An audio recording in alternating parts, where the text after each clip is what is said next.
With just the two of them in the car, Jacob figured he could finally drop the act. Charlie wasn't just his son-in-law. He was the one person Jacob trusted completely. He let his guard down, not worried for a second that Charlie would judge him for his whole situation with Zoe. As he started tearing open the gift wrap, he let out a heavy sigh.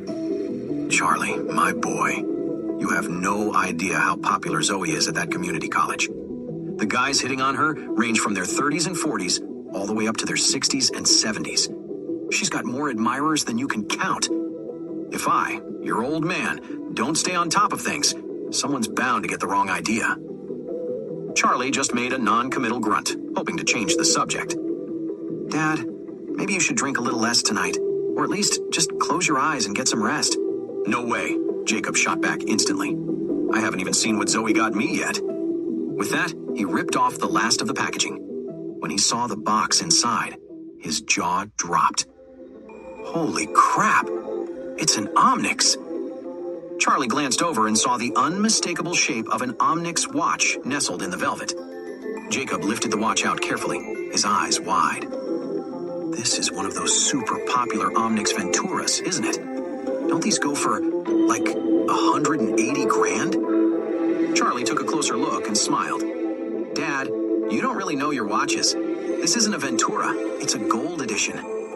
A gold edition? Jacob frowned. I don't know the first thing about this stuff. I just heard people saying the Ventura is crazy valuable. You're saying this one's gold? What's it worth? Charlie explained. The market for Omnix watches has blown up lately. This one's probably worth somewhere between $350,000 and $380,000. Jesus, that much? Jacob's voice cracked. A watch that costs almost 400 grand? That's insane. Charlie said casually, that skincare set you got for Zoe was nearly 400,000, and she'll use all of that up eventually. But a watch like this, if you take care of it, will last for decades. It'll probably even appreciate in value. For example, the Ventura used to cost 50,000, and now it's selling for over 100. Jacob nodded over and over, stroking the watch's face, unable to put it down. It was a gift from Zoe, and that meant everything to him. He slipped the watch onto his wrist, admiring it from every angle. Man, this thing is gorgeous, he said, beaming. The more I look at it, the better it gets. This just proves Zoe actually cares about me. Who else is going to buy me a gift this expensive? Elaine sure as hell wouldn't. Am I right, Charlie? Charlie forced an awkward laugh. You've had a lot to drink. You should really try to get some sleep. What are you talking about, get some sleep? Jacob scoffed. I gotta take a few pictures with my phone and send them to Zoe. Let her know what amazing taste she has. As he said that, he pulled out his phone. The second he took it out, it started to ring. Jacob couldn't help but mutter, oh crap, it's Claire. Charlie, don't you say a word. If she asks, you can't let her know I was talking about Joe, or that we just had dinner with her. Charlie buried his face in his hand. He had absolutely no idea how to handle this guy. Just then, Jacob answered, all casual. Hey, Claire, Charlie and I are on our way back. But the angry voice didn't come from the phone. It came from the back seat. Dad, I am so disappointed in you. Jacob yelped, the phone slipping from his hand and tumbling into the gap between the seats. Forgetting the phone entirely, he whipped his head around, his eyes wide with horror. Claire, what are you doing in the car? Claire shot back, her voice shaking with anger. Why wouldn't I be? If I wasn't here, when was I going to find out you're a cheater? Jacob flinched like he'd been slapped. Hey, that's ridiculous. When have I ever cheated? You and that Zoe are already giving each other expensive gifts, Claire said, her voice rising. You're sneaking around behind Mom's back, taking her on dates, having private dinners. What do you call that if it's not cheating? It's not cheating, Jacob insisted, his words tumbling out. Zoe and I have been perfectly respectful. We haven't crossed a single line, not one. Besides, your mother and I are separated. We don't have feelings for each other anymore. A divorce is just a matter of time. Even if I were seeing someone, it wouldn't be cheating. It'd be starting a new relationship. You, Claire's face was flush with anger, tears welling in her eyes. How could you do this? You've been with Mom for over 20 years, through everything. Even if the love is gone, you're still family. aren't you? Don't you at least owe her some basic respect? I'm not disrespecting her, Jacob argued. If I didn't respect her, I would have just gotten together with Zoe. The reason I want to do this properly, to get a divorce first, is because I respect her. Then, and only then, can I be with Zoe. Tears streamed down Claire's face. Why do you have to divorce Mom to be with her? Do you have any idea how wrong that is? Does Zoe know she's being the other woman, breaking up a marriage? Jacob finally snapped. Zoe isn't the other woman, he yelled. Your mother is. Claire just stared, completely stunned. Dad, what are you talking about? I'm not talking crazy, Jacob said, his voice dangerously low. I'm telling you the truth. I should have been with Zoe from the start. Back then, if your mother hadn't gotten in the way, if she hadn't been the other woman, if she hadn't taken me to a motel after I got drunk, Zoe never would have left me. He was getting more and more agitated now. Claire, do you have any idea how shameless your mother was? She and Zoe were roommates, best friends, and I was her best friend's boyfriend. But she slept with me when I was drunk, then had the gall to go tell Zoe about it. That's what forced Zoe to leave the country. Then she trapped me into marrying her by getting pregnant with you. She's the one who was the other woman. Hearing this, Claire went completely numb. She'd always known her mom had mentioned a first love of her dad's, but whenever the topic came up, her mother would just vaguely refer to the woman as that person and never go into detail. So, for years, Claire had just assumed her parents had a pretty normal love story, maybe with one small bump in the road. But after what her dad just said, the truth hit her like a ton of bricks. It wasn't some other woman who'd interfered with her parents' marriage. It was her own mother who had sabotaged her dad's first real love. The realization didn't just shatter what she believed about their marriage.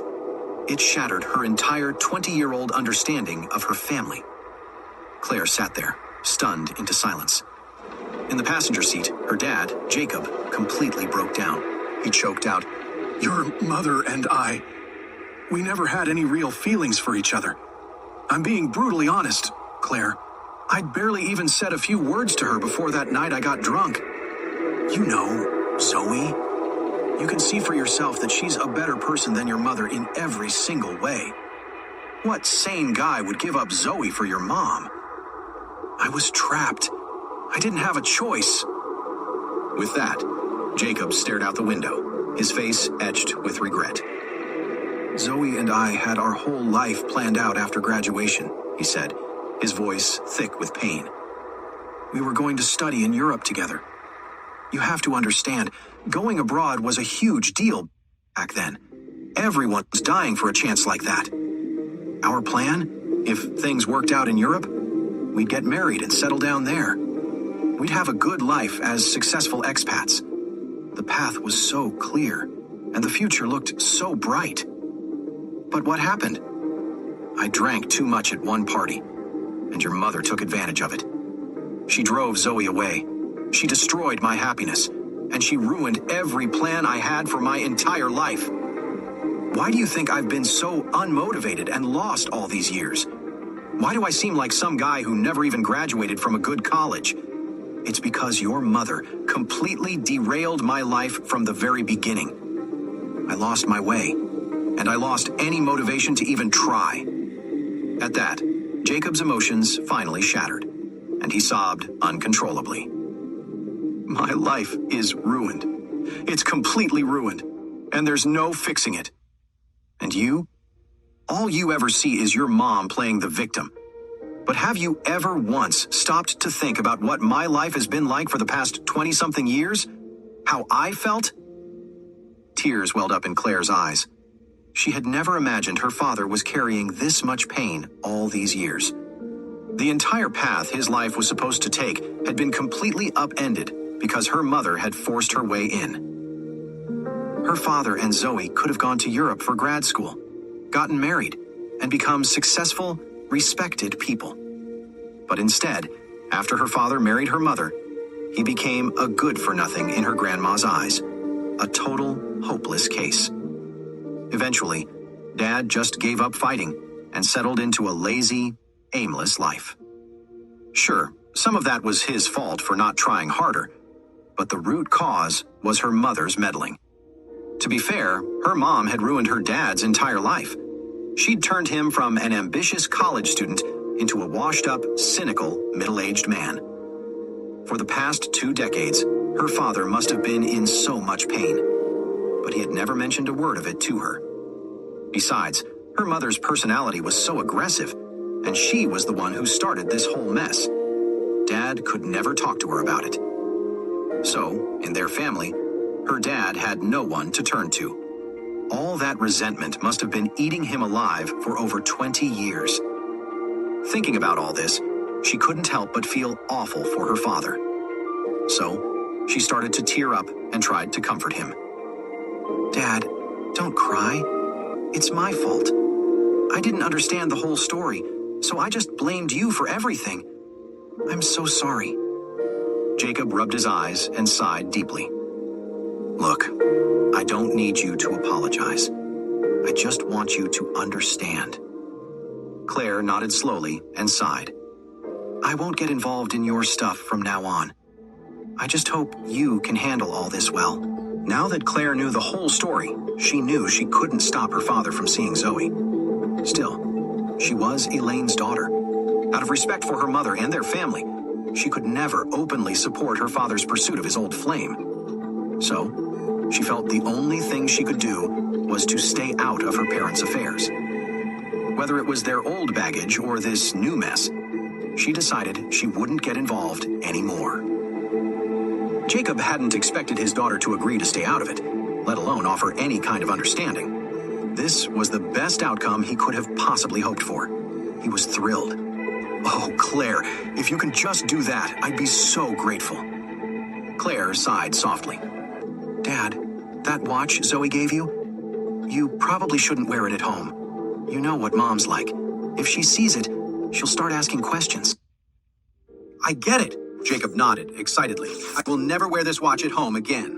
Charlie hadn't said a word, but hearing that, he couldn't help but feel a little relieved for Jacob. The man hadn't had it easy. Really, the only reason he'd put up with Elaine all these years was because of Claire. If it wasn't for his daughter, he never would have lasted. It proved the old guy wasn't a complete lost cause. At the very least, his love for Claire was as strong as ever. On top of that, even when Claire had questioned him, he'd never once blamed her for the misery he'd endured for over 2 decades. In Charlie's book, that was what being a father was all about. As he was driving back to Thompson and about to turn into their gated community, Charlie spotted a familiar figure by the entrance. Adeline, wearing a mask. Even with her face covered, he knew it was her instantly. It was something about her build, her hair, and just a gut feeling. Seeing his car approach, Adeline instinctively took a few steps back to hide, but then she froze, likely spotting Jacob and Claire in the car with him. With his wife and father-in-law in the car, Charlie knew he couldn't stop to talk to her or even ask what she was doing there. He drove right past, already planning to make an excuse to slip back out and check on her. The car rolled to a stop in front of their villa. Even before they were fully parked, Jacob was already fumbling with the watch Zoe had given him, slipping it off his wrist. The second the car stopped, he threw open his door and hurried to hide the watch in his car. Claire watched him go, a soft sigh escaping her lips. She turned to Charlie, whispering her voice a low whisper. "Suddenly, I just feel awful for Dad. He's had it so rough all these years, you know?" Charlie nodded. He's been putting up with this for 26, 27 years. Anyone else would have cracked a long time ago. Claire asked, "You already knew about all this, didn't you? You don't seem surprised at all." "I overheard some people talking about it the last time I went with him to that college reunion," Charlie admitted.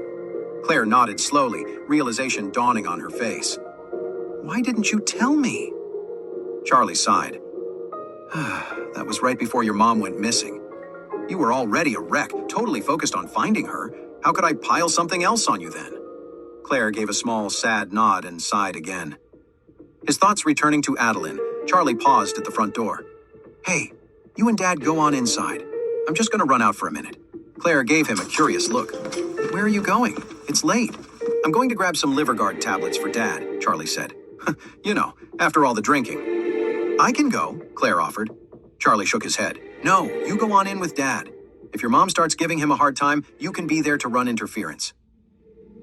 When Charlie stepped out of the villa, there was no sign of Adeline. He scanned the entrance, then the street, but she was nowhere in sight. That was weird. His gut had been screaming at him. Despite the mask, he knew it was Adeline. She'd come all this way, right to his doorstep.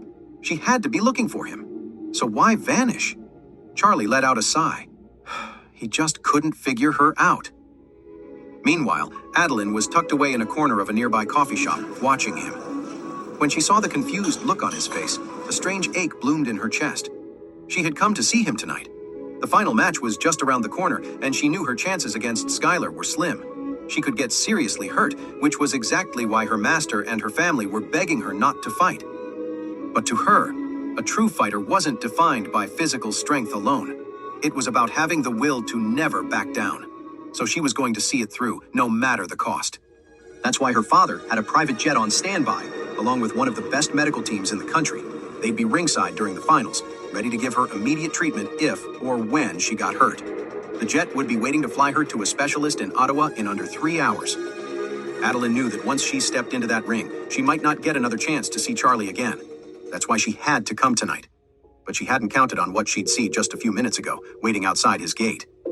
As Charlie's car pulled up, she saw a stunningly beautiful woman in the back seat. And in that instant, she knew. That had to be his wife. Her stomach dropped. Suddenly, she felt like an intruder, bothering a married man. It was wrong. She turned to leave, planning to head straight back to her hotel. But some part of her couldn't resist. She had to know, had he seen her? Would he even look for her? That's why she was here now, nursing a coffee she didn't want. Her feelings for Charlie were a tangled mess. On one hand, he was the man who had humiliated her mentor, and for that, she resented his cruelty. But on the other hand, she couldn't deny his terrifying power. He was a true master of martial arts, and she couldn't help but admire that. And ever since he'd chewed her out, she felt a strange mix of embarrassment and something else. Something that unsettled her, messing with her focus and her core strength. Just thinking about him made her chest feel tight. What she didn't recognize, or maybe refused to admit, was that the feeling was dangerously close to a crush. She'd been raised with the discipline of a world-class athlete and the composure of high society. Her mental fortitude was supposed to be unshakable. But lately, just the thought of Charlie sent her heart hammering against her ribs, making it impossible to stay calm. She'd get flustered even when he wasn't there, her pulse jumping like a startled animal. Even now, watching him from across the street, her heart was racing. And when she saw that flicker of concern on his face, that brief moment where he looked lost, a surprising warmth flooded through her. It was the same satisfaction she'd felt in the ring, seeing that same worried look in his eyes. For some reason, knowing she could get under his skin felt like a small victory. Adeline hurried over to the owner. "Excuse me," she said. "Is there any way I could get another coffee?" The owner shook his head. "Sorry, miss. We're about to lock up and the barista's already gone for the night. The machine's been shut down." "Oh, okay." Adeline's shoulders sagged a little. Just then, she spotted Charlie heading toward the entrance of Thompson's villa. She snatched her coffee off the table and rushed outside after him. Thinking Adeline had already left, Charlie made a detour to the drugstore. He needed to grab a box of liver guard tablets for his father-in-law. As he walked up to the pharmacy, a huge poster in the window caught his eye. It was a picture of the stunningly beautiful Clara holding a box of MS Gastrocalm powder. Beneath the photo, a slogan was scrawled in what looked like her handwriting. "A new holistic medicine, a new American remedy. I trust MS Gastrocalm powder." Her personal signature was right below it. Charlie walked into the drugstore to find a small crowd gathered at the counter. "Hey," one of them was saying to the clerk, "can I get a box of that MS Gastrocalm powder, the one Clara's endorsing?" "I'll take one too," another person chimed in. "Me too," a third added. The clerk smiled. "You guys all buying these to add to your collection?" "How'd you know?" one of the guys asked. "You a fan of Clara's too?" "You know it," the clerk grinned. "I'm a huge fan. Almost everyone who's bought the MS Gastrocalm powder today has been one of hers. It's a big deal, right? Her first ever physical endorsement makes it a real collector's item." She leaned in a little. "Plus, I hear this stuff actually works great for all kinds of stomach problems. It's a good thing to have in the medicine cabinet, just in case." A young guy who just paid for his box chimed in. "Oh yeah, I'm keeping this one sealed. Not even gonna open it. If I actually need some, I'll just buy another box. This one's purely for the collection." Charlie watched, a little stunned. He never would have guessed Clara had that much pull, that fans would rush out to buy medicine just to keep it as a collectible. Just as he was thinking about it, a few more people streamed in, all asking for the MS Gastrocalm powder. Most of them grabbed at least one box, but one guy bought 10. Once the rush for the MS Gastrocalm powder finally died down, Charlie stepped up to the counter. "Hi," he said. "Could I get a box of LiverGuard tablets, please?" The salesperson nodded, pulling a box of LiverGuard tablets from the shelf and handing it to him. "That'll be $39.80. Charlie nodded, paid with his phone, and left the drugstore with the medicine. Walking down the street, he glanced at the ingredients on the box. A lot of people like to drink these days, he thought, and alcohol is rough on the liver. Even social drinking takes its toll. Liver protection supplements could have a huge market. He remembered the Mystic Knowledge had tons of classic formulas, not just for the antacid powder, but for liver protection too. Once the MS Gastrocalm powder really took off, he could launch an MS LiverGuard to follow it up. Lost in thought, he was suddenly jolted back to reality by a figure rushing toward him. His instincts screamed, and he instantly tensed, ready to defend himself.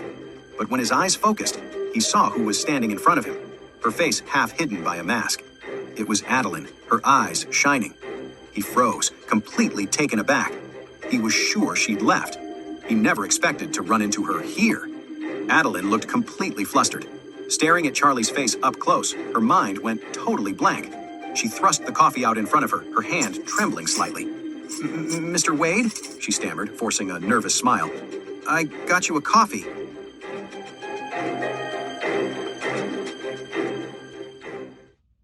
Placed by a simple nod. "You're right," he said. "It does." Adeline let out a breath she didn't realize she was holding. "Whew. Thank you for being honest with me." But relax and let Kroger Delivery handle your grocery shopping this week. We start with only the freshest items, then carefully pack your order in our refrigerated trucks. And our cool trucks keep your food fresh right to your door. Fresh groceries your way with Kroger Delivery.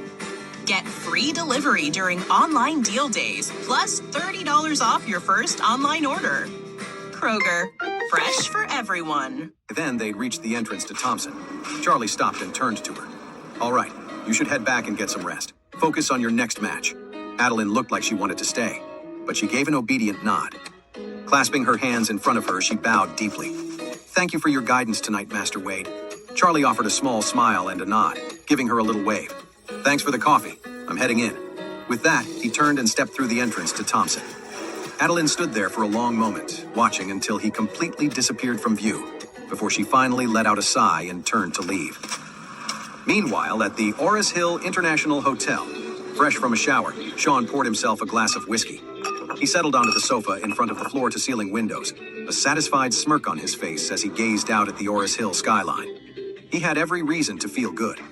The buzz around the Oris Hill MMA Championship had shattered records across the United States, and with it, the popularity of Sterling Quick Soothe powder had absolutely skyrocketed.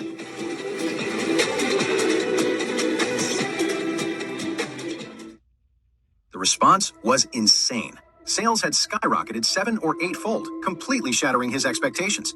At this rate, Sterling Pharma was about to hit the big time. Riding high, he couldn't resist pouring himself another glass of whiskey. After a few sips, a familiar warmth spread through his gut, but a moment later, it twisted into a sharp, searing pain. His face tightened as he automatically reached for his own Sterling Quick Soothe powder. The truth was, Sean had always had a bum stomach. He loved to drink, especially hard liquor, and years of it had taken their toll.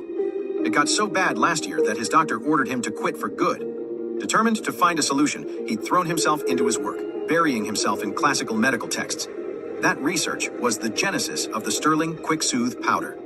As a daily remedy for stomach pain, the powder was a massive success, but it was just a patch, a temporary fix. An antacid like his could soothe the burn, but it could never actually cure the underlying problem. It was like putting a medicated patch on a knee with worn-down cartilage. Sure, the patch might offer a few hours of relief, maybe even reduce some swelling, but it was never going to regrow the cartilage. You could wear one every day for the rest of your life, and the injury would still be there. The Sterling Quick Soothe powder worked the exact same way. Sean had based the formula on an ancient remedy, and while it did wonders for managing his symptoms, it had never truly cured him. That's why he had to pop several packets a day just to keep the pain at bay. Just as he tore open 2 packets, ready to wash them down with the last of his whiskey, a sharp knock echoed from the front door. He set the glass down, one hand pressed against his stomach, and walked over. A glance at the security monitor showed his assistant, so he unlocked it. He opened the door and looked at his assistant. "It's late. What is it?" His assistant thrust a small packet of medicine toward him, his voice tight with nerves.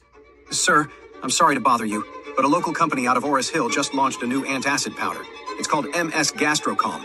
They got Clara, the model Clara, to endorse it. Sir, it's flying off the shelves nationwide." "What the hell?" Sean scowled. "Those bastards. Another company trying to rip off our best-selling product. Unbelievable."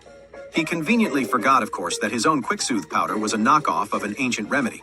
He snatched the MS Gastrocalm powder from his assistant, glancing at the packaging before scoffing. "Please. We've seen a dozen knockoffs of our powder pop up in the States, Portugal, Latin America, and not a single one has come close. This is just more of the same. It's junk. Nothing to worry about." "But sir, this one is different," the assistant insisted. "It's Clara. She's never endorsed a physical product before, ever. This is a huge deal for her fan base. They're already starting a buying frenzy online." That got Sean's attention. He frowned. "I know Clara's gorgeous and a hell of an actress. I just never figured she'd be the face of our competition." He paused for a beat. "All right, here's the play. Get a hold of her agent and find out her price to endorse our Sterling Quick-Soothe powder instead." The assistant nodded. "Okay, I'll contact her agency first thing in the morning." "Why tomorrow?" Sean shot back, his voice sharp. "Call now. An agent's phone is never off." "Right, I'll get in touch with them now." Sean stalked back to his room, pissed off. He knew that these days a celebrity endorsement is a total game changer. Die-hard fans don't give a damn if the product their idol is hawking is any good. As long as their favorite celebrity's name is on it, they'll buy it in droves. And that kind of fan loyalty is a closed loop. Once they buy into their idol's product, they won't even look at the competition. Which meant MS Gastrocalm powder, with Clara's face on it, was probably going to steal a huge chunk of consumers from Sterling Quick-Soothe. Sean's face hardened at the thought. Damn it. The whole point of the MMA tournament sponsorship was to make Sterling Quick-Soothe a household name across the country. He never saw a roadblock like this coming. As he was stewing, another sharp pang hit his stomach.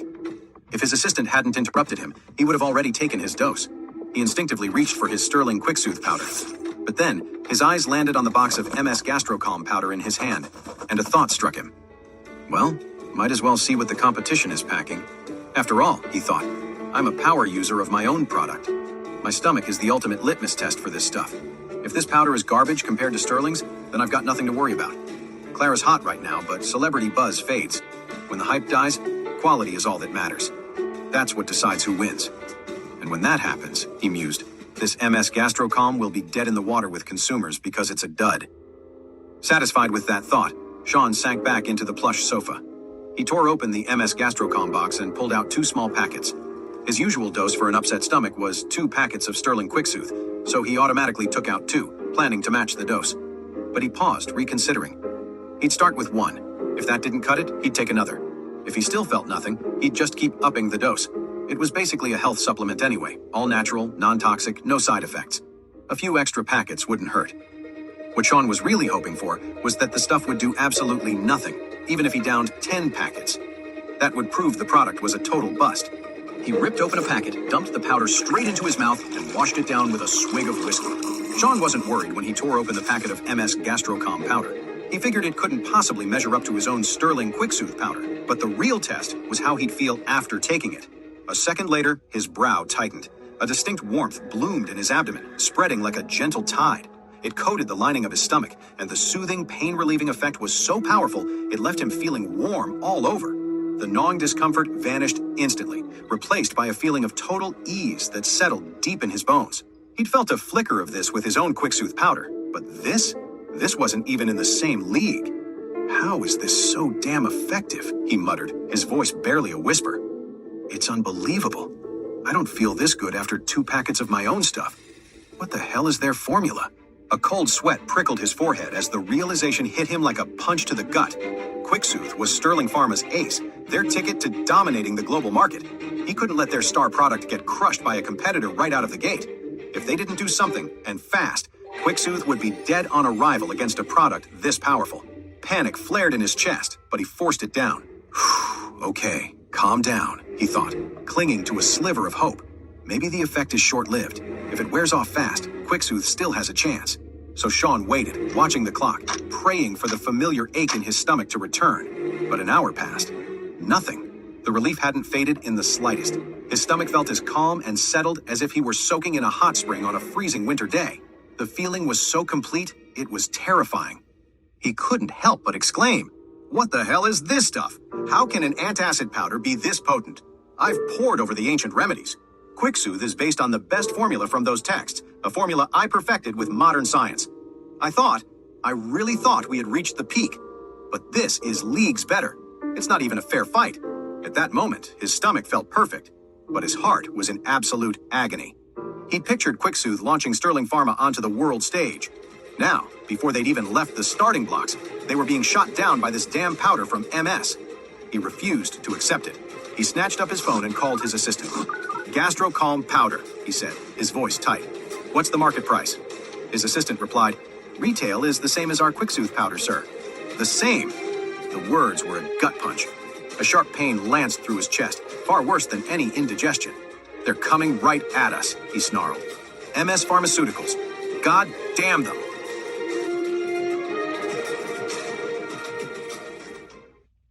Fury coiled in Sean's gut. MS Gastro-Calm powder went after the exact same issues as Sterling's QuickSoothe, which was supposed to be the gold standard. The problem? MS Gastro-Calm worked way better. But what really pissed him off was the packaging, the quantity, the price. All of it was an exact match for Sterling's QuickSoothe. There was a better product at the same price point. This wasn't just competition, it was a targeted execution. They were trying to wipe QuickSoothe off the map. On top of that, with Clara's endorsement, the product was blowing up in the US. So much for Sterling Pharma's big American expansion. And losing the States was just the start. He knew it. A product this good? MS Pharmaceuticals wouldn't stop at the American border. They'd push into Canada next, then South America, then Europe. The second MS Gastro-Calm hit the shelves in Canada, they'd be fighting a war on their own turf. If QuickSoothe lost its overseas markets and its home base in Canada, Sterling Pharma was screwed. This one product could be the thing that puts them under for good. Worse, Sean had hitched his entire future to QuickSoothe. He'd been singing its praises, bragging about Sterling Pharma's trajectory to anyone who would listen, including the head of the Gibbs family, Adeline's father, Ronan. The only reason Ronan Gibbs was even entertaining the idea of him marrying Adeline was for an alliance with the Kennedys and a piece of Sterling Pharma. If the company's future suddenly went from a sure thing to a total crapshoot, Ronan wouldn't just lose interest, he'd drop him. And then what leverage would Sean have to marry Adeline? And Adeline? She was a goddess. Canada's sweetheart. The perfect girl next door. There was no way he was letting her slip through his fingers. Sean spun around to his assistant. "Find out everything you can about this MS Pharmaceuticals. Now." The assistant nodded sharply. "Yes, sir. I'll get right on it." "What about Clara's agent?" Sean demanded. "Did you get hold of them? What'd they say?" "Yeah, we did," the assistant said, his voice tight with frustration. "Agent's name is Lorelei." Real piece of work. "I told her we wanted Miss Clara for an endorsement, and she didn't even blink. Just said Miss Clara's done with endorsing physical products, period. That MS Gastro-Calm powder is her one and only." What the hell? Sean's jaw tightened. How much did MS Pharma pay her? Did they buy out all her future endorsements for physical products? The assistant shifted uncomfortably. "Sir, I'm not sure. They hung up on me before I could get anything else." "Those bastards," Sean snarled, his expression darkening. "Fine. We'll deal with MS Pharmaceuticals directly. I don't care what it takes. I'm buying that patent." The assistant ventured cautiously. "Sir, is the drug really that effective?" "It's unbelievable," Sean said, his voice tight. "It's at least 10 times more potent than our Sterling QuickSoothe powder." The assistant's jaw went slack. 10 times? That big of a difference? Sean nodded, his gaze steely. "You don't breathe a word of this to anyone. If we can get our hands on the formula for that Gastro-Calm powder, we can turn this whole thing around and come out stronger than ever. But if we can't, Sterling Pharma is finished." The assistant swallowed. "Sir, a formula like that is a goldmine. You really think MS Pharmaceuticals will just sell it to us?" Sean's jaw tightened. "This is about the survival of Sterling Pharma. Whether they agree or not, I'll make them." Sean didn't see it, but he was being consumed by the exact same obsession that destroyed his brother, Jude. Jude had been desperate to get his hands on the miracle drug Charlie gave Tristan Finch. He'd wanted to use it to cure their father's paralysis and make Sterling Pharma the biggest name in the industry. And everyone knew how that ended. Now, Sean was blindly walking down that same dark path. A little while later, the assistant came back with his findings.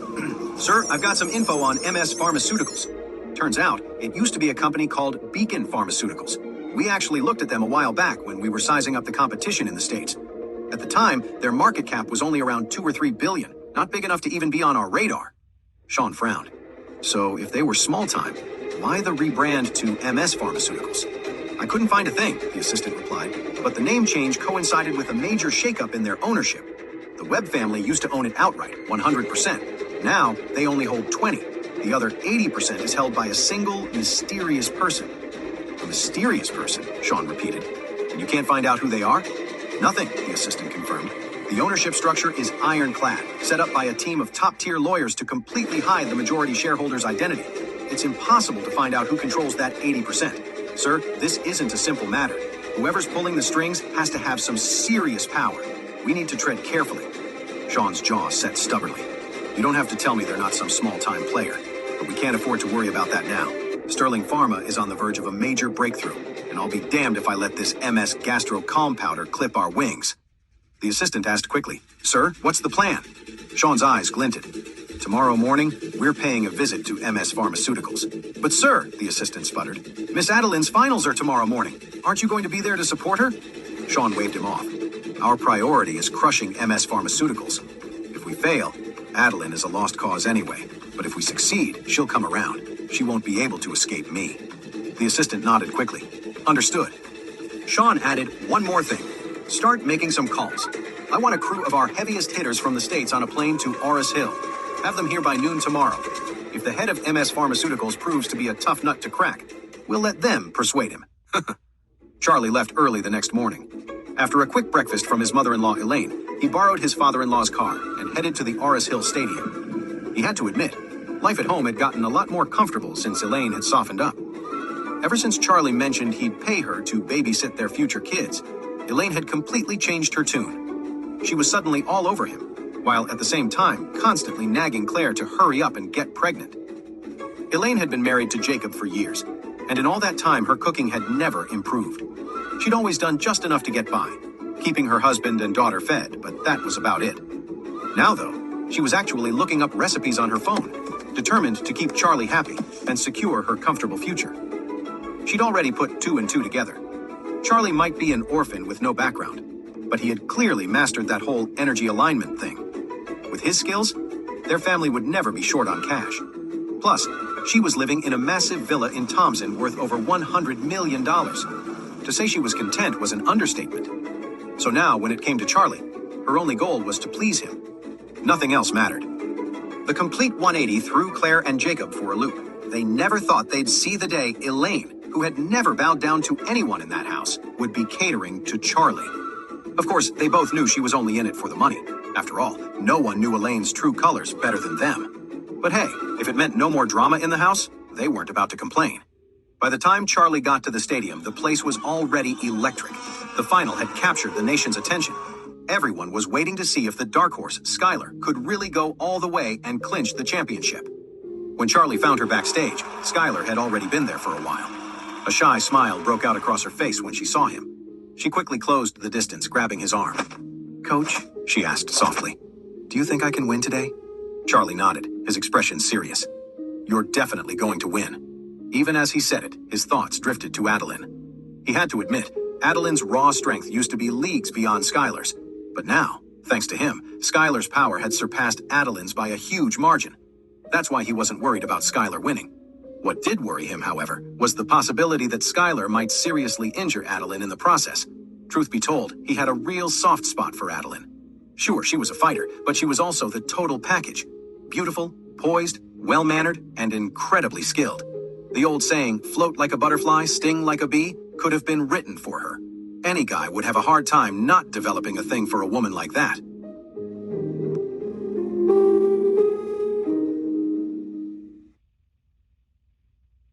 Adeline was the kind of beautiful that made people want to protect her, like some delicate, fragrant flower. And even though Charlie didn't exactly like her, he couldn't help but be captivated. When you're captivated by someone, the last thing you want is to see them get hurt. But her opponent was Skylar Little Pepper Knox.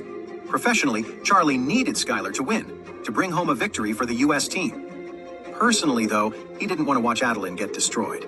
For a split second, he considered telling Skylar to go easy on her, but he immediately shut the idea down. He knew he couldn't mess with Skylar's head right before a fight. In her eyes, he was the master she looked up to more than anyone. He was her coach. Telling her to pull her punches now would feel like a total betrayal. So he'd have to swallow his worry. He made a deal with himself. If Adeline wasn't seriously injured, he'd stay out of it and let her go back to Canada. But if she got seriously hurt, he couldn't just stand by. He'd have to step in, at least this once. He refused to let her end up crippled like her own master, Kenneth Adams. Meanwhile, in the locker room across the hall, Adeline was a bundle of nerves. Her assistant Howard had placed 2 phones in front of her, both live with video calls. One call was with Kenneth, who was laid up in a hospital bed. The other was with her father, Ronan Gibbs, all the way back in Canada. Kenneth's face was grim. Adeline, it's not too late to back out. You can't fight that Knox girl. If you get seriously injured, your life will be ruined. Please don't talk like that, Adeline said, her voice tight. I'm heading into the ring in 10 minutes. I need some encouragement, or maybe a strategy. Anything but this. Kenneth sighed, defeated. Why won't you just listen to me? On the other phone, Ronan sounded just as panicked. Adeline, he pleaded. Adams is your mentor. Why won't you take his advice and insist on going through with this? You're my daughter. I would rather you accomplish nothing in your entire life than see you get hurt. Adeline's eyes welled up. Father, you of all people know what I'm like. You watched me grow up. If I back out of this match today, I'll never get over it. I'm only 22. Do you want me to spend the rest of my life living with that kind of regret? Ronan's voice cracked. Adeline, you always call me father, so formally. Today, I just want to hear you call me Dad, just once. Adeline immediately shot to her feet, bowed deeply toward the phone screen, and said with every ounce of respect she had, Dad. A soft sigh escaped Ronan's lips. All right, Adeline. Go. I respect your decision. Chase your dreams and don't look back. I'll be waiting for you in Ottawa. A small, genuine smile touched her lips. Dad, if I do get hurt badly this time, I don't want to go back to Ottawa. I want to go to Quebec to recover. I like the atmosphere there so much better. Ottawa was the capital, humming with modern energy. Quebec, on the other hand, was famous for its historic neighborhoods, with well-preserved sites dating back hundreds of years. It had a quieter, calmer feel that was less modern and more pleasant. Adeline had grown up in the old Gibbs family house in Quebec before moving with her family to Ottawa when she was 14. But in her heart, Quebec was the only place that ever truly felt like home. You could say the scene up there is on a completely different level. For the most part, Canadian girls are incredibly stylish, and they gravitate toward trendy hotspots. But Adeline was the exception. She'd never cared for trends. Instead, she was drawn to classical culture, things like artisanal brewing, ancient history, classic poetry, even classic architecture and historical clothing. It's why a city like Quebec had always felt like the perfect fit for her. She also knew her chances in today's match were slim to none. She probably wouldn't die, but getting seriously hurt felt unavoidable. That's why she was already picturing herself back in Quebec, hoping she could go there to recover when it was all over. Hearing this, Ronan's expression softened with fatherly affection. No problem at all, he said without a moment's hesitation. I'll have someone get the mansion in Quebec ready for you. Oh, that's amazing! Adeline's face lit up. I've always wanted to go back and spend some time in Quebec, but I never got the chance. Now I finally can, she added. By the way, Dad, could you talk to my school for me? Of course, Ronan nodded eagerly. Leave it all to me. Don't you worry about a thing. Just focus on your match. No distractions.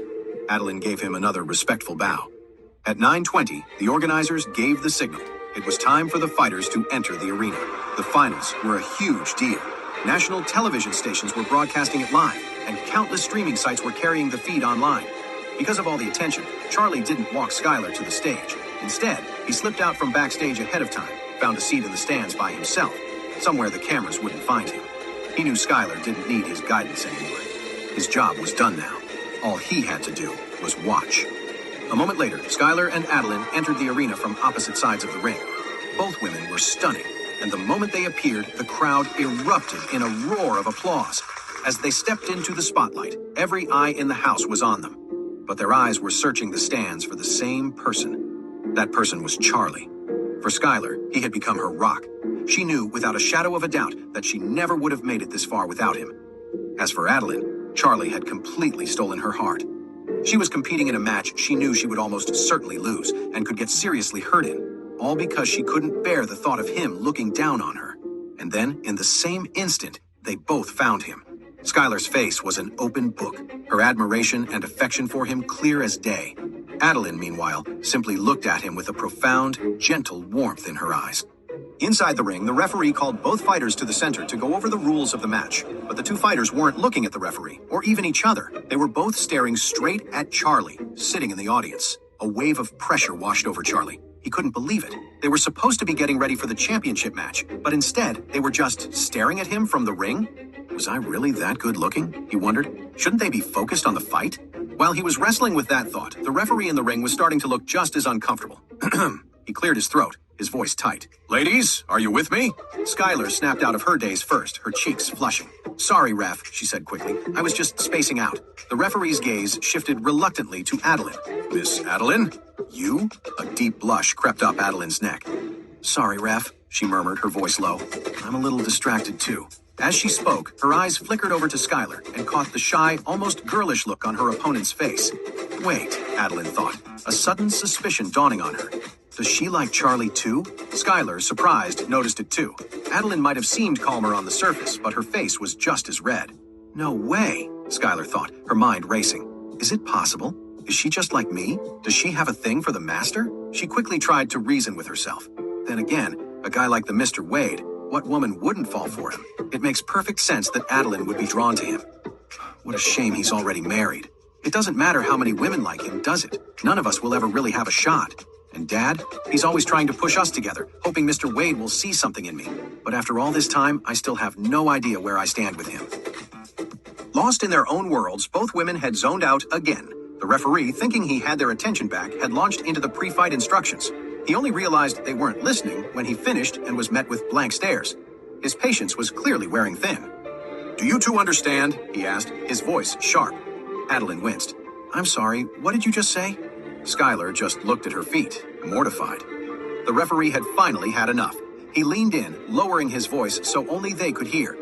You are the two top female fighters in this league. You fought your way to the finals. Now you're in the championship match with a sold-out crowd and media from all over the world watching you. What is going on? Skylar looked up, her expression apologetic. Don't worry, reference. We'll give them a good, clean fight, I promise. Adeline gave a quick, sheepish smile. Then her expression hardened into focus. We're ready, ref. The referee gave them a long look. Neither of you has a coach in your corner today? No, sir, they said in unison. Skylar's coach, Charlie, was sitting in the stands, while Adeline's was recovering in a hospital, watching the live broadcast. They were on their own. The referee nodded, his tone turning dead serious. You're both pros. You know, anything can happen in that cage. Once the match starts, if you're hurt, you need to be smart about it. Don't try to be a hero. If you can't continue, you signal me immediately and I will stop the fight. Understand? Normally, a coach would be the one to throw in the towel. Without one, the responsibility fell on the fighters themselves. But in the heat of battle, pride, or a concussion could easily cloud a fighter's judgment. People got seriously hurt that way, which was why the referee was making it crystal clear. They both gave a firm, serious nod. Seeing that they were finally ready, the referee stepped back and bellowed. All right, let the match begin.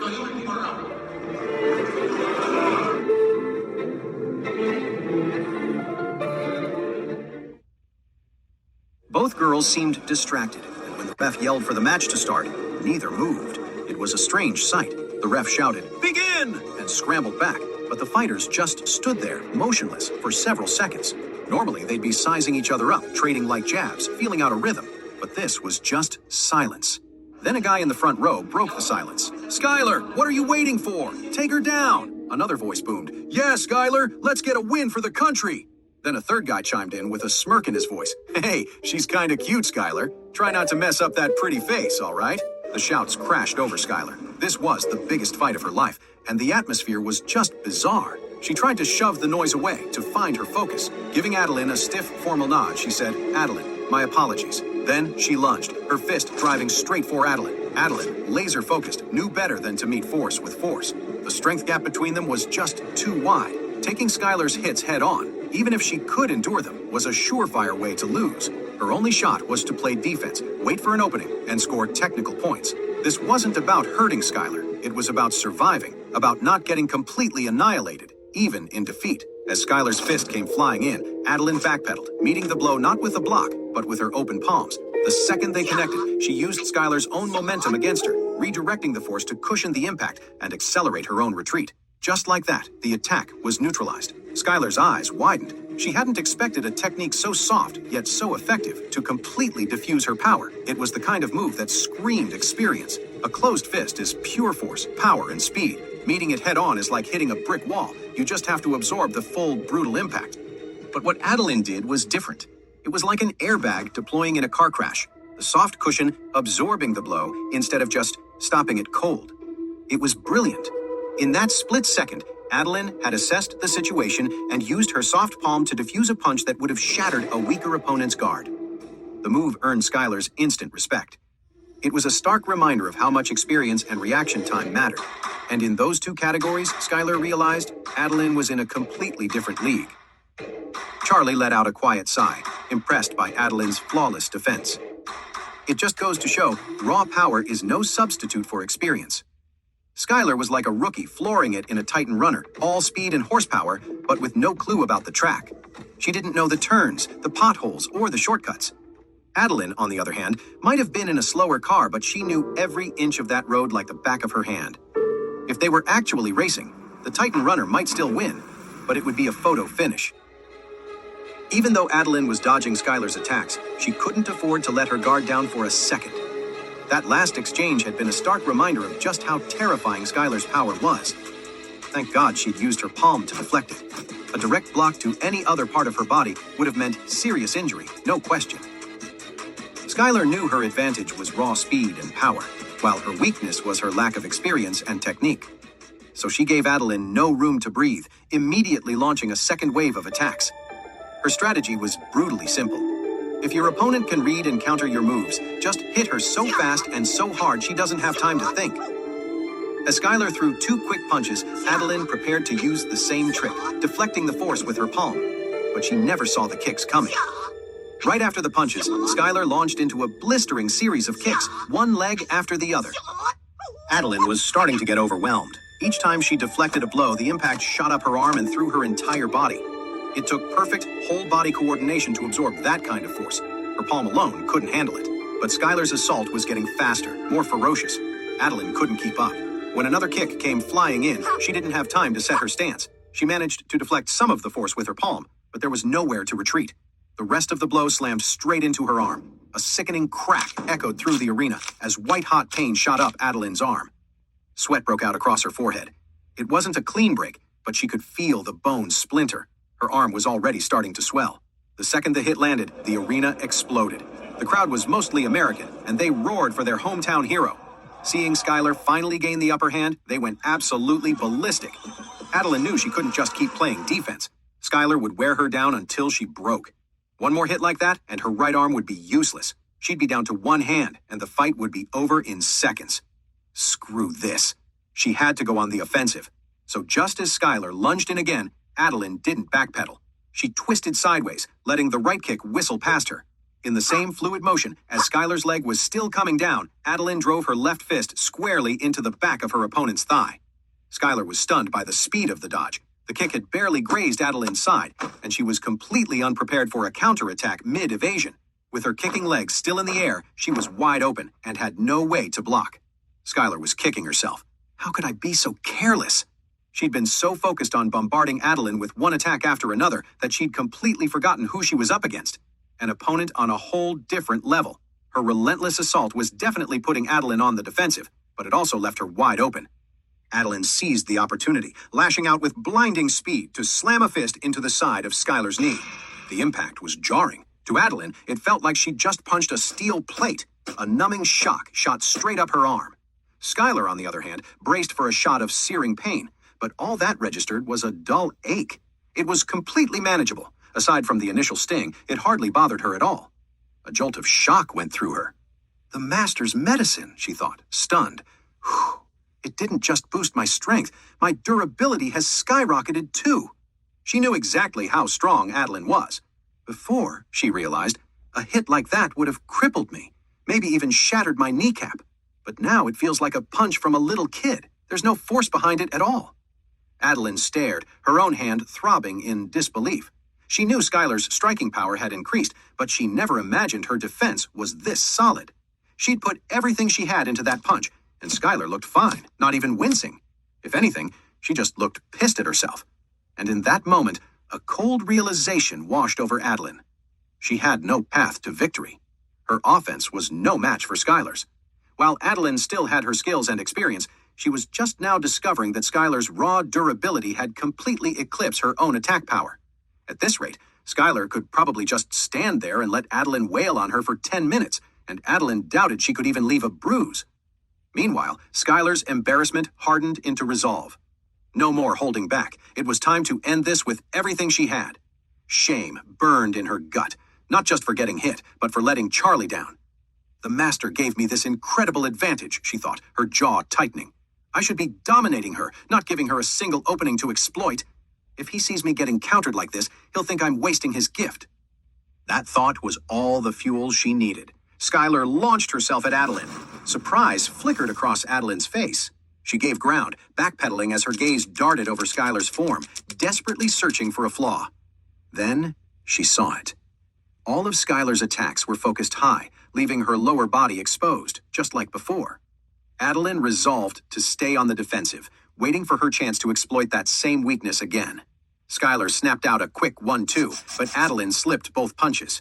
Adeline saw her chance. She dropped low, closing the distance in an instant to get inside Skylar's guard. Keeping her injured right hand tucked back, she brought both hands together, driving them toward Skylar's ribs. A gasp went through the crowd. They thought Adeline had her, but in that same instant, Skylar slammed her left palm against her right fist. All that force channeled straight into her right elbow as she drove it forward, aiming right for Adeline's chest. Adeline realized, too late, the opening was a trap. Before her hands could even make contact, Skylar's elbow crashed into her chest. The impact felt like getting hit by a cannonball. A sickening crack echoed as the force shattered several of her ribs, but that was just the start. The rest of the blow lifted her clean off her feet, sending her flying several feet through the air. She landed hard on the mat in a crumpled heap. The moment she hit the canvas, she coughed up a spray of blood, her face instantly drained of all color. Charlie watched in horror. He knew Skylar was strong, but he never imagined a blow that devastating. A 200-pound man wouldn't have been able to walk away from a hit like that, let alone Adeline. A strike with that much force, hitting someone her size, wouldn't just break ribs. It had to have done serious internal damage. It was the kind of internal trauma you see in a major car wreck. Her life was in danger. But even so, Adeline was trying to push herself up from the mat, her body trembling with the effort. Skylar hadn't expected it to be that bad either. She just stood there, frozen, her eyes wide with panic as she stared down at Adeline, completely unsure of what to do. The referee rushed to her side. "Miss Gibbs, are you all right?" he asked, his voice tight with concern. "Should I call the match?" Adeline bit down hard on her colorless lip, shaking her head fiercely. She tried to push herself up again, her arms shaking, but collapsed back to the mat after a few failed attempts. The referee's face was grim. "I'm sorry, Miss Gibbs. I have to start the count. 10, 9. Through a fog of pain, Adeline heard the countdown. She kept trying to force herself up, but the agony in her chest was so sharp it felt like it had settled deep in her bones. She didn't know how bad the damage was. All she could do was find Charlie in the crowd. From this distance, she couldn't make out his expression, couldn't tell if he was worried or disappointed. That was all that mattered. She had to get up. She had to stand on her own 2 feet and see his face.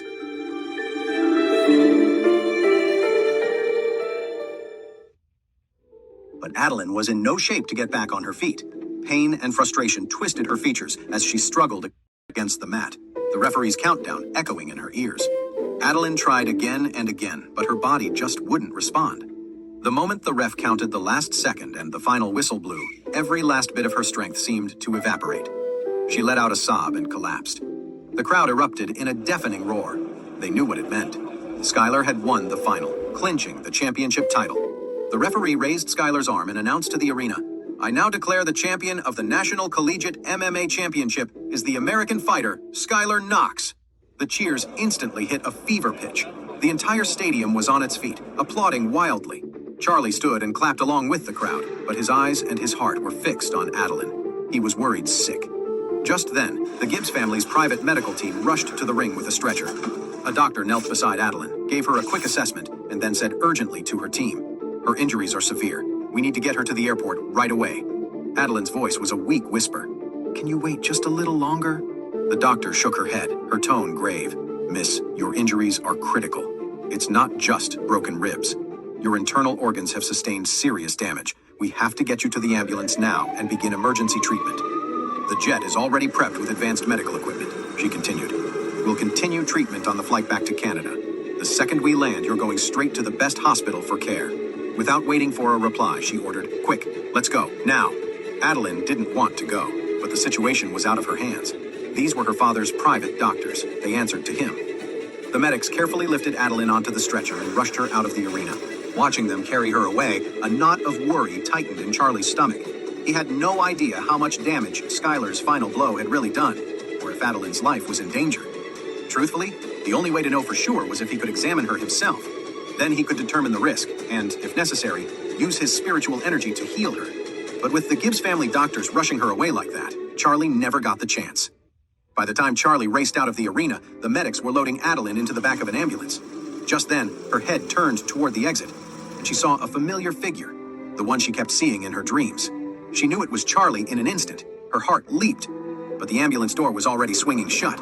She desperately tried to keep her eyes on him through the narrowing gap until the door slammed, blocking him from view completely. The moment the door latched, hot tears streamed down her face. "Goodbye, Mr. Wade," she thought, her heart aching. "I don't know if I'll ever see you again." Charlie watched the ambulance speed away from the gym, then stopped in his tracks with a helpless sigh. There was no denying it. He was deeply worried about Adeline, but there was nothing he could do. All he could do was hope she would pull through. As for whether they would ever meet again, that was up to fate. Sean was stuck stewing in the lobby of MS Pharmaceuticals. He knew exactly why, too. Their new MS Gastro Calm powder was flying off the shelves the second it launched, and Lance Webb's production lines were struggling to keep up. Since last night, social media had been blowing up with people raving about the stuff. Add in Clara's celebrity endorsement, and the product had become an overnight sensation. The powder was so popular, the only real problem was keeping it in stock. Lance had promised his employees double for overtime, pushing the factory to crank out the product around the clock. That's why Lance himself was at the factory at the crack of dawn, overseeing production and holding a pep rally to get the workers fired up. And that's why Sean, who'd shown up bright and early for his meeting, had been pawned off on a secretary and left to wait. Sean was getting seriously pissed. He was supposed to be at the arena today, cheering on Adeline, but for the sake of Sterling Pharma's future, he'd been forced to ditch the fight and rush over here instead. He'd figured if the meeting was quick, he could still make it back to the stadium. He never thought Webb would leave him hanging for almost 2 hours. Just then, his phone buzzed. A news alert popped up. Eris Hill International MMA Championship concludes. American Skylar Knox takes the title. He tapped the article open, immediately scrolling past the details of Knox's win to find any mention of Adeline. The report said she was seriously injured and being flown back to Canada for treatment. Whew, Sean cursed under his breath. "God damn it," he muttered. "If I were with her right now, I could totally play this to my advantage. A woman's at her most vulnerable after getting beaten and hurt. A total double whammy. She needs someone to take care of her. What a perfect opportunity." And I missed it. It was after 10 when Lance Webb finally wrapped things up at the factory and walked into the lobby. The second Lance walked in, Sean shot up from his chair, his face breaking into a practiced, welcoming smile. "Mr. Webb!" Lance gave a curt nod. "That's right. And you must be Mr. Kennedy." "The one and only," Sean replied, his smile unwavering. "Mr. Webb, it's a real pleasure to finally meet you in person." Lance knew all about the trouble Jude, Sean's brother, had stirred up. That alone was enough to put him on guard. He didn't bother smiling back. "So, what brings you here, Mr. Kennedy?" Sean let out a smooth, easy laugh. "I heard you guys launched the new MS Gastrocalm powder. As you know, our Sterling Pharma has the Sterling Quick Soothe powder, which is a bestseller all across North America. I figured I'd come by and talk to you about a potential collaboration." "Collaboration?" Lance's response was instant and cold. "I'm sorry, Mr. Kennedy, but MS Pharmaceuticals has no interest in collaborating with Sterling Pharma." Sean couldn't believe Lance had shot him down just like that. Couldn't he at least pretend to consider the offer? Wasn't that just common courtesy? Even though he was fuming, Sean plastered on a polite smile. "Mr. Webb," he began, "if you'll forgive me for being blunt, your MS Pharmaceuticals is barely a blip on the radar here in the US, let alone on the world stage. If you're serious about expanding into the North American market, or even going global, you just don't have the muscle to do it alone." He puffed his chest out with a touch of pride.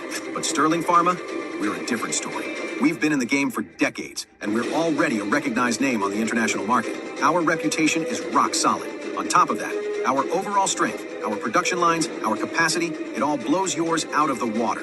MS Pharmaceuticals can't compete.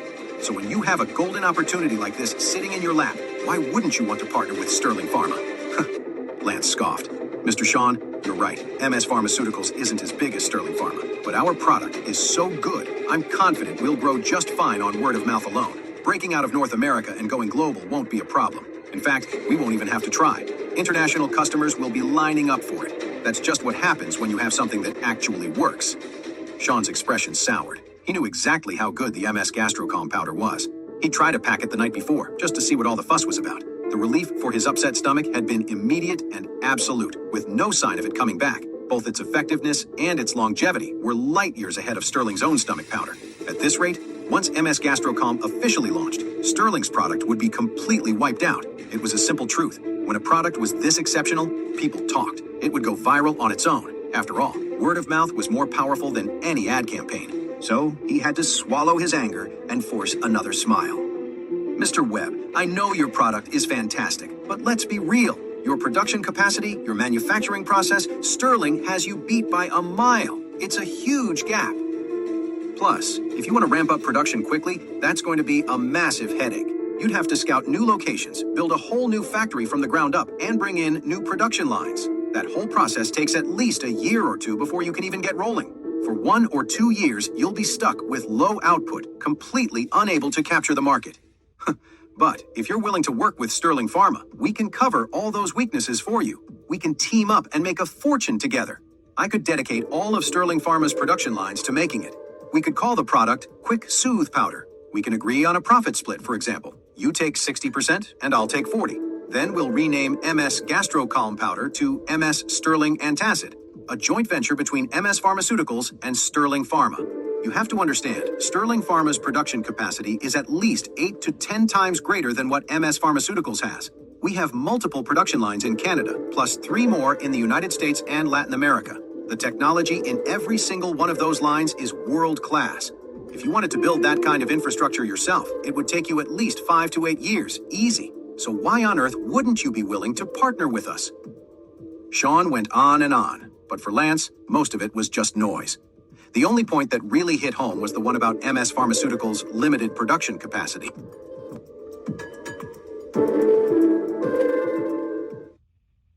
MS Pharmaceuticals was the new name for the old Beacon Pharmaceuticals, and compared to a giant like Sterling Pharma, it was in a completely different league.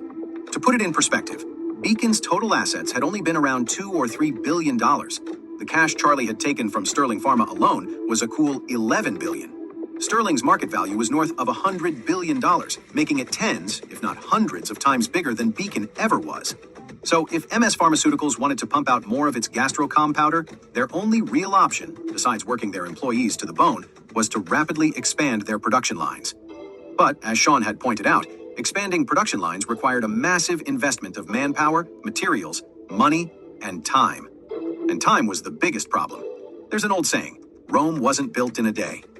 Expanding MS Pharmaceuticals' production lines was a huge undertaking, and it sure as hell wasn't going to happen overnight. And if the MS Gastrocom powder really took off globally, MS Pharmaceuticals wouldn't have a prayer of keeping up with that kind of skyrocketing demand. The weight of it all made Lance Webb hesitate. So he told Sean, Mr. Kennedy, I can't make that call. I'm just the one running things here at MS Pharmaceuticals. Whether or not we can partner with you is up to my boss. When Sean heard the slight waver in Lance's tone, he knew he still had a foot in the door. He smiled. In that case, could you please give your boss a call? See if he has any interest in talking. If he does, we can set up a meeting, hammer out the details, and get this deal locked down as soon as possible. The second we agree to partner, I'll immediately switch all of Sterling Pharma's production lines over to MS Gastrocom powder. It's going to be the next MS Sterling Antacid. Okay. Lance nodded. He pulled out his cell phone, stepped out of the conference room, and found a quiet, empty office to call Charlie. At that exact moment, Charlie was watching Skylar accept her gold medal. He was still feeling a little down about Adeline leaving when his phone started ringing. The screen read, Lance Webb. Answering the call, Charlie asked, Lance, what's going on? Lance got straight to the point. Master, something's come up. A guy from Canada came to MS Pharmaceuticals looking to propose a partnership. Turns out he's sort of an acquaintance of yours. Charlie didn't miss a beat. This sort of an acquaintance you're talking about? He asked, a hint of a smile in his voice. It wouldn't happen to be Sean Kennedy, would it? Yes, that's him. Lance then quickly laid out Sean's entire proposal for Charlie. After finishing, he quickly added, I really think our current production capacity is our Achilles heel. If MS Pharmaceuticals is going to blow up, we need to increase our output several times over, maybe even dozens of times. Partnering with Sterling Pharma could be the solution. As for the terms, if you don't think they're fair, I can always go back and renegotiate with him. Charlie just laughed. The Kennedys can't be trusted, he said. They've already tried to steal my miracle drug once, and let's not forget Sean had his own brother killed. If we get in bed with a family like that, they're guaranteed to stab us in the back. Charlie went on. Besides, they're not a local family.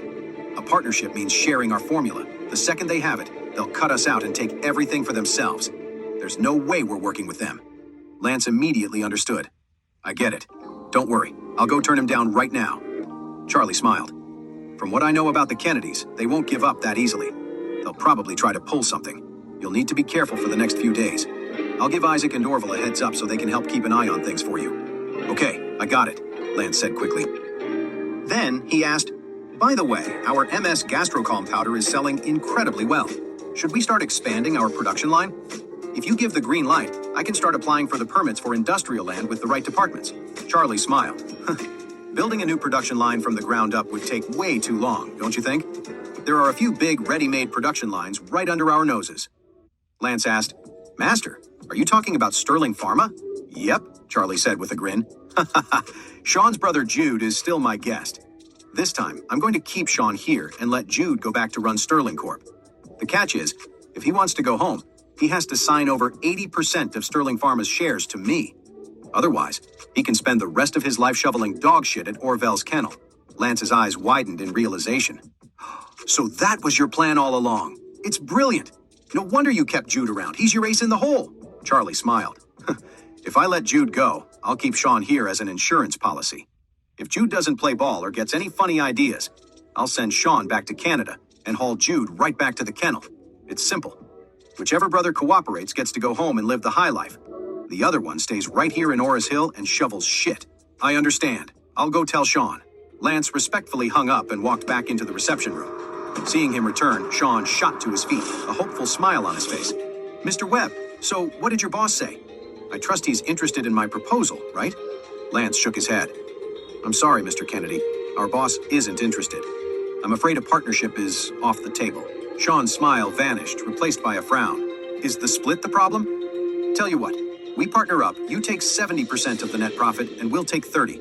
That should prove how serious I am about this. Lance gave a cool smile. Sorry, but my boss said no. It has nothing to do with the percentages. I think it's time for you to leave.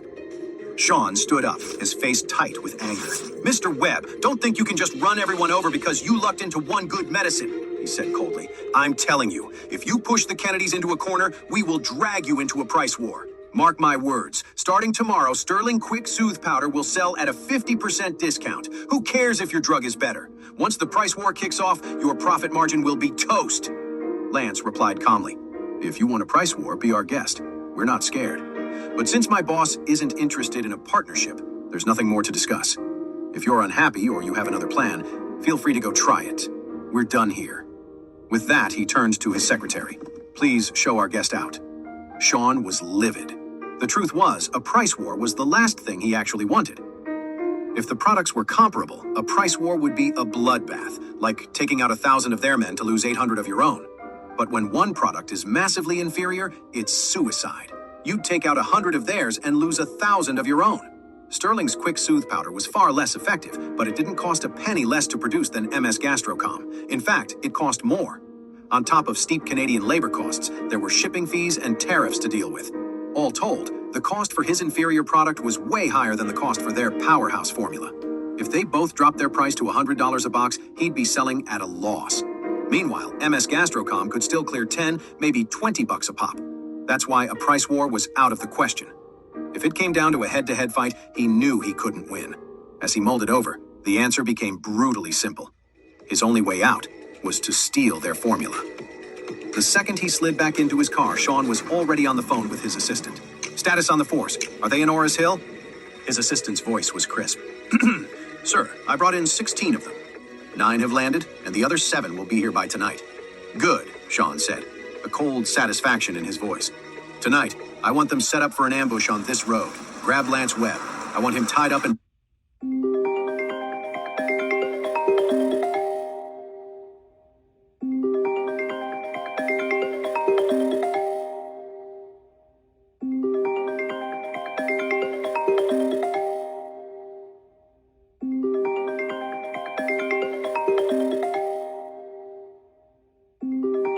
brought to me. We're going to squeeze him until he gives up that prescription and the full production formula. Everything. With over-the-counter drugs like these, the prescription was everything, but the production process was just as vital. The prescription listed all the ingredients and their exact quantities. You could have the same 10 herbs, but the wrong proportions could make the effects worlds apart. In fact, a tiny miscalculation, too much of this, too little of that, could turn a miracle cure into a deadly poison. So Sean knew that even if he figured out all the ingredients, getting the ratios right would be a nightmare. Relying on guesswork and trial and error could take years. With a complex medicine, he might never crack it in his lifetime. Then there was the production formula itself, the entire pharmaceutical process. Most modern herbal remedies weren't just ground-up plants. They were processed and extracted with sophisticated methods. Some ingredients needed to be fermented.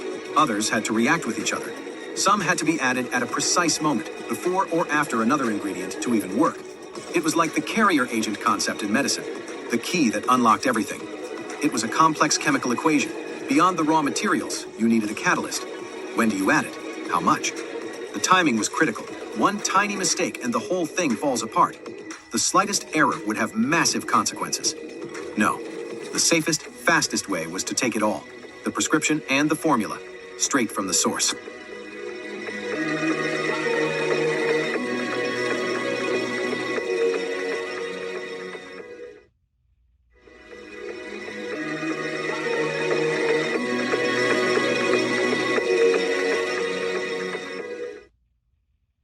The championship was over. The second the gold medal was placed around Skylar's neck, she bolted for the backstage lounge. She found Charlie and threw herself into his arms, sobbing. It was a messy mix of pure, unadulterated joy and a wave of gratitude so strong it nearly buckled her knees. Winning a national championship had always felt like a dream, something that happened to other people. Now that it was real, she was completely beside herself. She knew, deep down, that none of this would have happened without him. The debt she owed her master was bigger than she could ever put into words. Her father, Christian, and Stephen quietly slipped out of the lounge, giving them some space. Still in her fight gear, a sports bra and shorts, Skylar clung to Charlie, all thoughts of composure gone.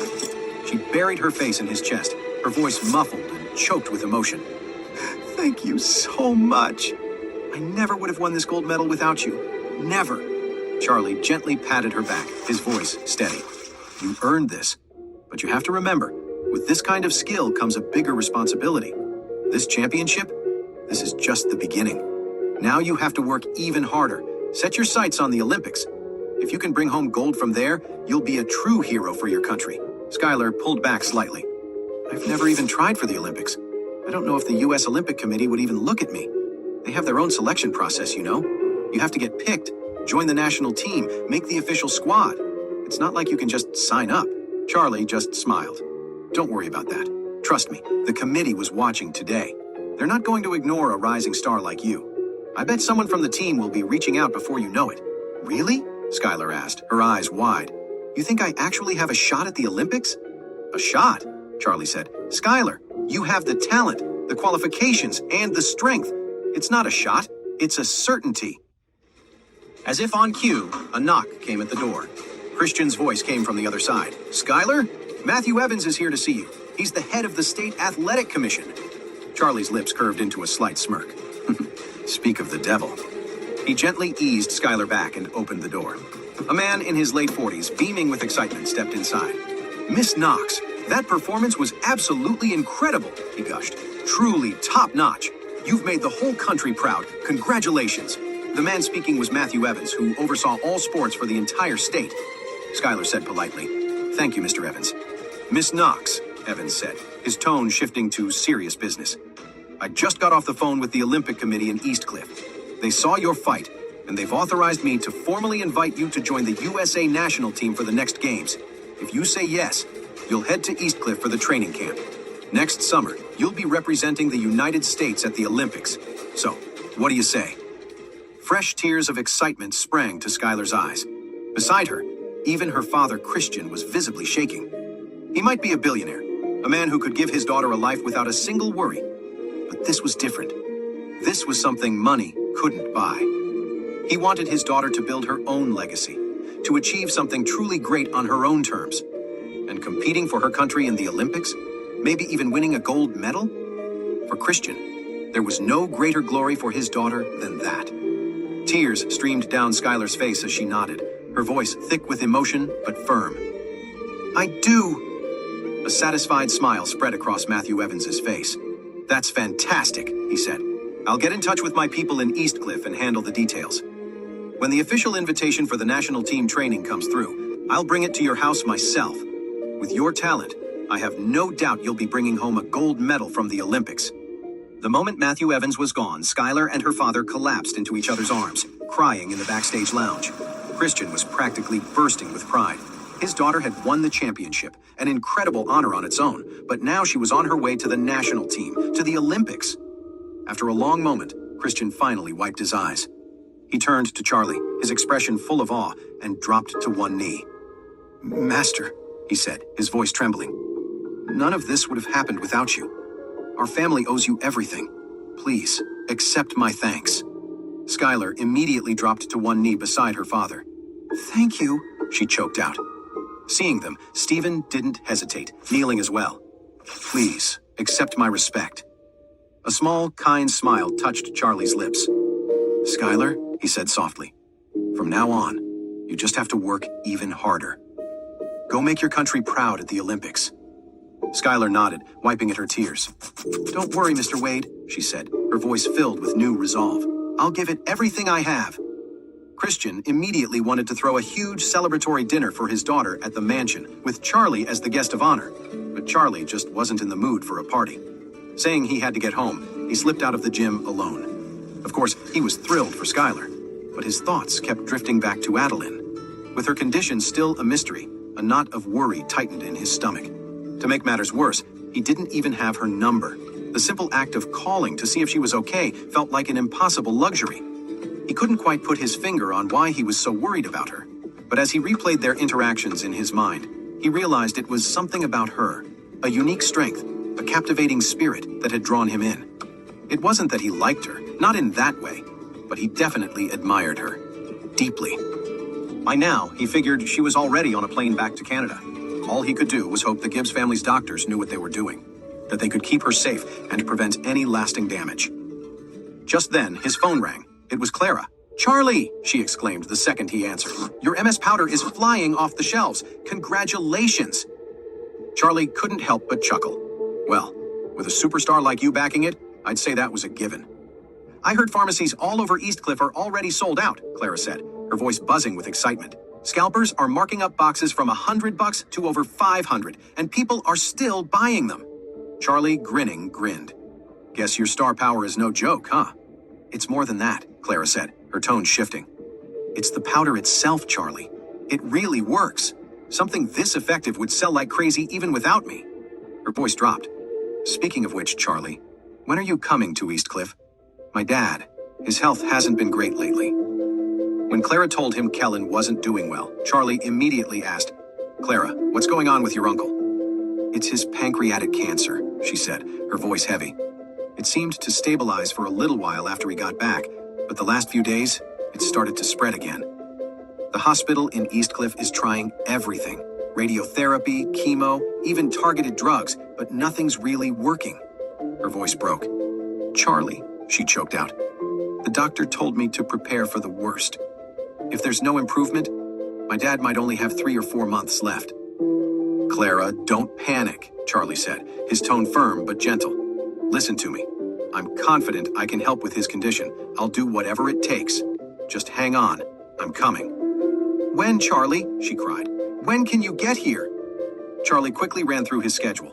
Skylar's match was over. All that was left was dealing with Sean and Sterling Pharma. His plan was to keep Sean at the kennel and send Jude back to take over the company. But that would mean another trip to Canada to supervise Jude and get the shares transferred into his name. But with Kellen's health deteriorating, he knew he couldn't delay. Canada could wait. He'd deal with it after he got back from Eastcliff. With his mind made up, he told Clara, "I just have one thing to wrap up here. It should only take a couple of days. As soon as I'm done, I'll head straight to Eastcliff." Clara let out a shaky sigh of relief. "Okay," she said, her voice still thick with tears. "Okay, Charlie. I'll be waiting for you in Eastcliff. Please, just hurry. I'm so scared he's going to get worse." "Don't worry," he reassured her. "I'll be there as fast as I can. 2 days, tops." "Okay, I'll be waiting." The moment he hung up with Clara, a voice call from Isaac popped up on his wave chat. Once the call connected, Isaac said respectfully, "Master, my sources are telling me a group of Canadian specialists started arriving in the city this morning. I'm guessing they're all on Sean Kennedy's payroll, and they're likely here for you. It seems they've got their eye on MS Pharmaceuticals." Charlie grunted. "Figures," he said coolly. "The whole Kennedy family is a pack of vultures. The younger brother's no different from the older one. They see something they want, they have to take it. Well then, let's teach him a lesson," he continued. "Have your men keep a close watch on these so-called experts. See what they're planning. Then, you and I will give them a proper welcome. And by the way, make sure Sean's stay here in Oris Hill is, well, hospitable." Isaac smiled. "Master, you plan on keeping Sean. If we do that, we'll have both Kennedy sons in our possession. Won't that leave their family without an heir?" Charlie's smile widened. "We keep Sean, and we send Jude back. Sterling Pharma has a massive production capacity. I'm not about to let that go to waste. I just need an obedient puppet to manage it for me." Isaac was sharp. It only took him a second to grasp the full extent of Charlie's plan. He couldn't help but sound impressed. "That's a brilliant move." Charlie just smiled. "Keep an eye on them for me. Call me the second you see them make a move. Understood." When Charlie got home, Elaine was in the kitchen making lunch. His father-in-law and his wife Claire weren't back yet. The second she saw Charlie walk in, Elaine rushed over, beaming. "Oh, Charlie, my dear son-in-law. That caviar skincare you gave me is an absolute miracle. I've never used anything so good in my entire life.